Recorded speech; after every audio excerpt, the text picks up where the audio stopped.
Pero ya entrando en materia, me pidió Héctor que hablara de cuál es la necesidad de las imágenes cardiovasculares o del imagenólogo cardiovascular, o la importancia del imagenólogo cardiovascular en la cirugía de la válvula mitral.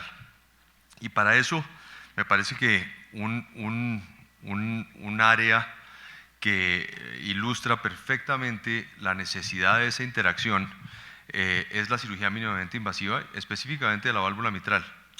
La válvula mitral, como ustedes saben, es una estructura que ha sido, si no ignorada, manejada médicamente durante muchos años, entendiendo solo recientemente que el reparo de la válvula mitral debe convertirse en el estándar dorado de manejo de la insuficiencia mitral.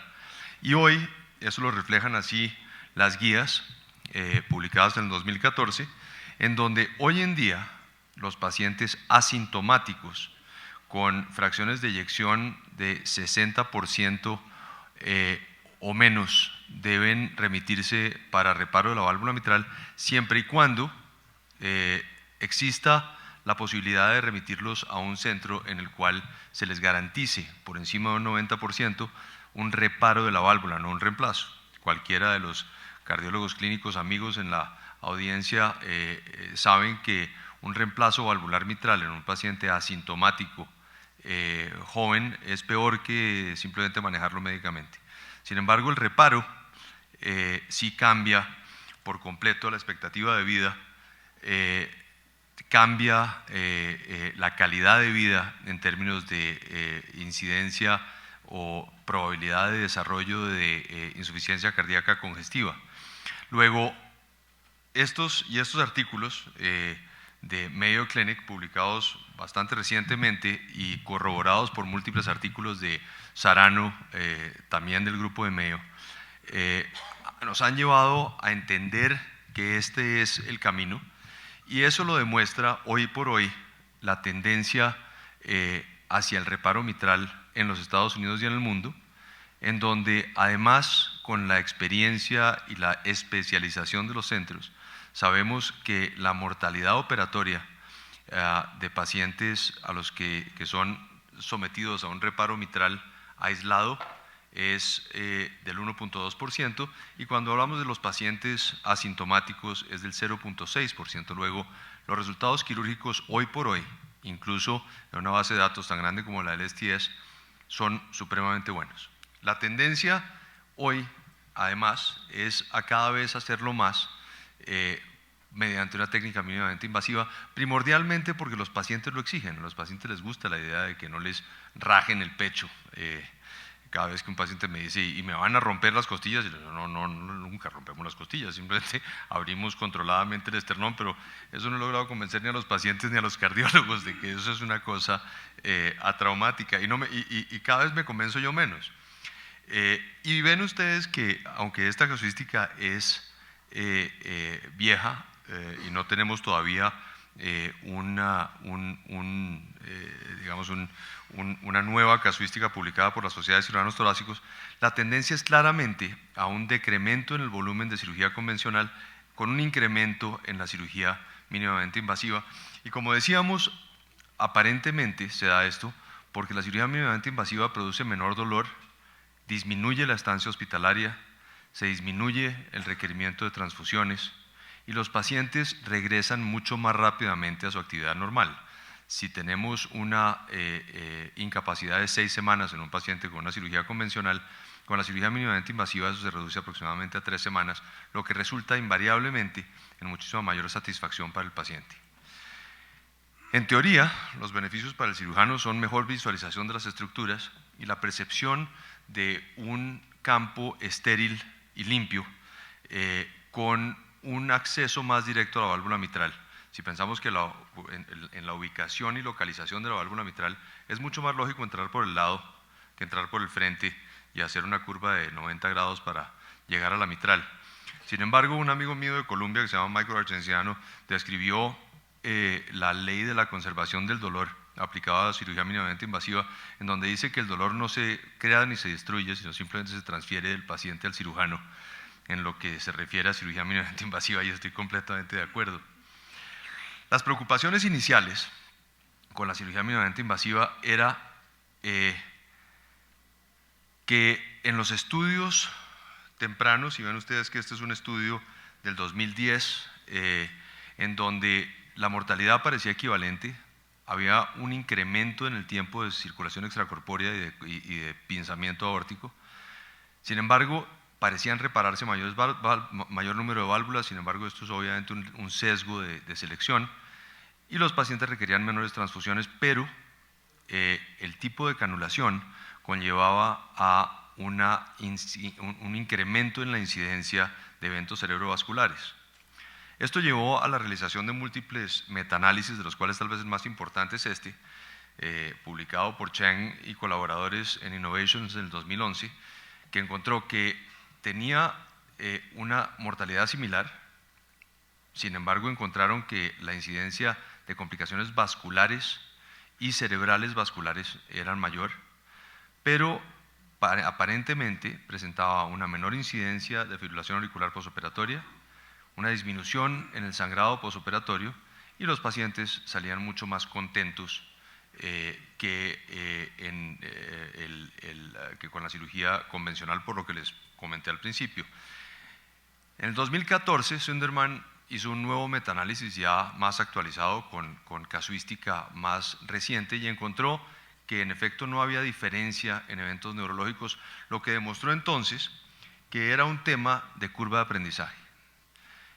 Y eso nos lleva al principal reto que tenemos los cirujanos y cualquiera de los que somos intervencionistas, y no solamente intervencionistas, sino cualquiera que trate pacientes, y es cómo hacemos para que la curva de aprendizaje de procedimientos nuevos, de nuevos tratamientos, no sea transferida del médico al paciente, para de esa manera disminuir las complicaciones neurológicas y evitar las complicaciones vasculares. Es así como apareció este artículo de David Holzhey en Circulation en el 2013, tratando de entender cuál es la curva de aprendizaje en cirugía mínimamente invasiva específicamente. Y encontraron que hay tres grupos de cirujanos. Los cirujanos promedio, digamos los que somos la mayoría, en donde encontraron que por encima de 100 casos, o después de realizar o operar 100 válvulas mínimamente invasivas, empezaban a mejorar los resultados. Había un grupo de cirujanos que necesitaba aproximadamente 25 válvulas, estos, que son los que se llaman no los llamemos superdotados, pero llamémoslos los hábiles, y otros que no realmente debían dedicarse a otra cosa.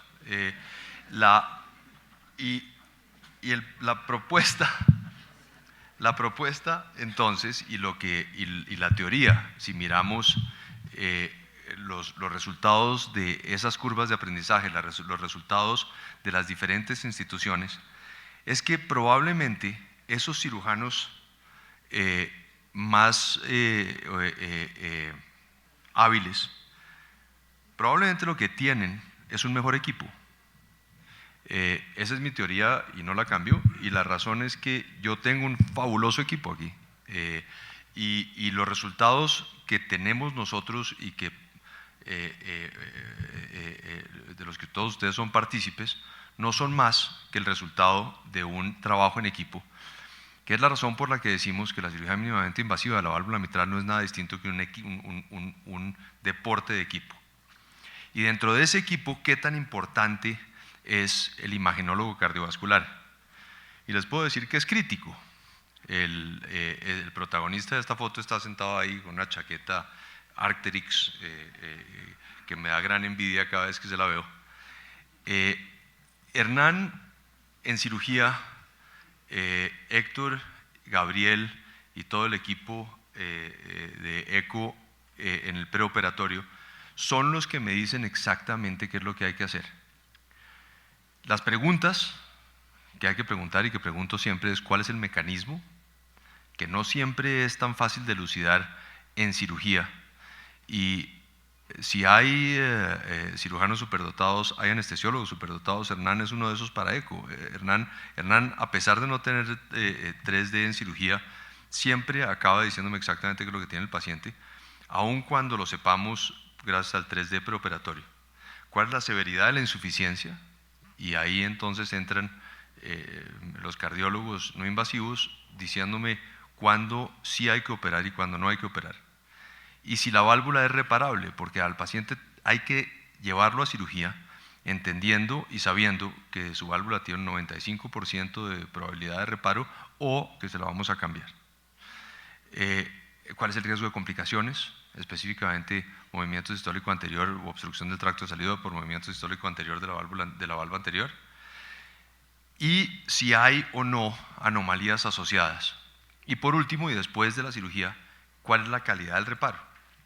Estas son diapositivas pirateadas de Hernán, en donde el eco transesofágico, ven ustedes cómo se correlaciona perfectamente bien con los hallazgos intraoperatorios, especialmente cuando hablamos de eco tridimensional transesofágico.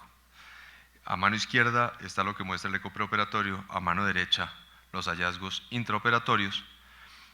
Y en la vida real, esto es lo que nos encontramos. Este es un paciente que operamos el martes, en el cual no teníamos absoluta claridad de cuál era el mecanismo. Un paciente de 37 años con una insuficiencia mitral severa, había sido visto en los Estados Unidos y fue remitido para evaluación aquí por su cardiólogo. Vemos que claramente tiene una insuficiencia severa con una válvula mixomatosa, y fue solamente cuando completamos todo el estudio que nos encontramos con que tenía una valva posterior tremendamente redundante y prolapsante, así como una valva anterior que aparentaba estar engrosada y probablemente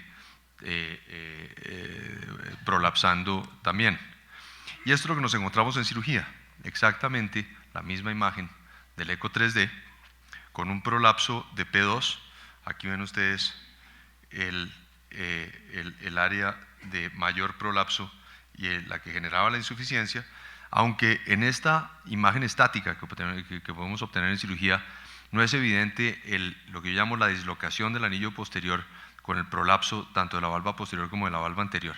Eso se hace evidente solamente al colocar unas suturas en el anillo posterior, en donde ya se ve claramente lo que me habían dicho en el preoperatorio, y era que teníamos una valva anterior de más de 25 milímetros de altura, por lo tanto con un riesgo importante de movimiento sistólico anterior, con una valva anterior que era redundante. Con esa información entonces puede uno llevar la válvula a esto. Parece difícil creer que esta es la misma válvula que vimos ya reparada, pero si confían en mí, lo que hicimos fue colocarle 2 neocuerdas, de manera que desplazamos la valva posterior en ese segmento P2 al tracto de entrada del ventrículo izquierdo, por lo tanto desplazándola hacia atrás y evitando que la valva anterior produzca un movimiento sistólico anterior con obstrucción del tracto de salida. Y cuando hablamos de la calidad del reparo, esto es lo que nos encontramos entonces: una valva posterior que ha sido desplazada hacia abajo y hacia atrás, con una valva anterior que va hacia la parte posterior del anillo a encontrarse y producir un cierre que es entonces hermético. ¿Cómo se traduce esto en resultados? Y me demoraré 3 minutos más en mostrarles esto. Esto fue un estudio que hicimos nosotros mirando de manera prospectiva a partir del 2008 y retrospectiva del 2004 al 2008, todos los pacientes a los que les realizamos reparos de la válvula mitral de primera vez, convencionales o mínimamente invasivos.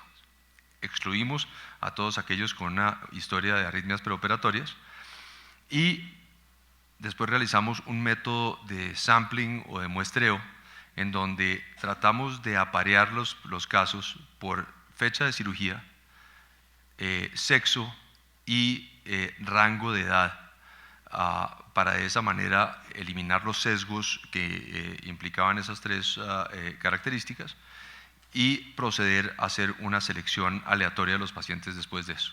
Nos encontramos con estos números y acabamos, después del muestreo y las exclusiones, con 61 pacientes en el grupo convencional y 25 en el de mínimamente invasiva, que eran esencialmente idénticos, a excepción de la creatinina preoperatoria, la cual era ligeramente peor en los pacientes sometidos a cirugía mínimamente invasiva, que aunque estadísticamente significativo no tenía ninguna significancia clínica. Si ven ustedes, el Euroscore 2 preoperatorio era mayor en los pacientes sometidos a cirugía convencional, y cuando miramos cuáles eran las variables que estaban afectando ese Euroscore, era el hecho de que los pacientes convencionales estaban siendo remitidos más tardíamente, evidenciado por una mayor clase funcional y presencia de hipertensión pulmonar. Los resultados intraoperatorios muy similares a los que vemos en la literatura a nivel mundial, mostrando que había una diferencia significativa favoreciendo a la cirugía convencional en términos de tiempo de circulación extracorpórea y pinza. Sin embargo, los desenlaces primarios, ven ustedes que fueron esencialmente idénticos, a excepción del desarrollo de fibrilación auricular postoperatoria, mostrando que la cirugía mínimamente invasiva probablemente se comporta como un protector para el desarrollo de fibrilación auricular postoperatoria.